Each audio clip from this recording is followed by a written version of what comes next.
یه مدت نبود خیالمون راحت بود. خانم شیرزاد. بله آقای دکتر افشار. دکتر افشار ایشونه؟ بله آقای دکتر افشار. چی شد خانم؟ چی شد؟ مریضا رو کنسل کردید؟ بله. من تبریک میگم. کم کم دارم امیدوار میشم. پس من برم به کارم برسم.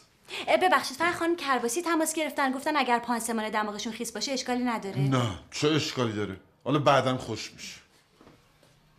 گفتی دماغشون؟ بله دیگه خانم کرباسی که دماغش عمل کردین. خانم شیرزاد دماغ خانم کرباسی رو بنده عمل کردم. مطمئنی؟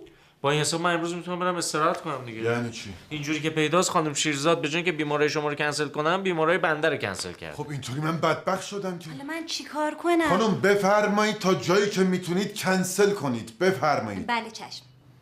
بفرمایید. کار دیگه نداری؟ نه خیر بفرمایید.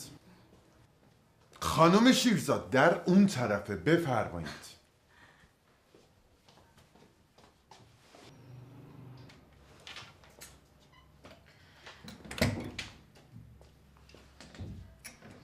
من الان کاملا آمادگی دارم که اینو بکشمش. چای بیارم؟ نه خیر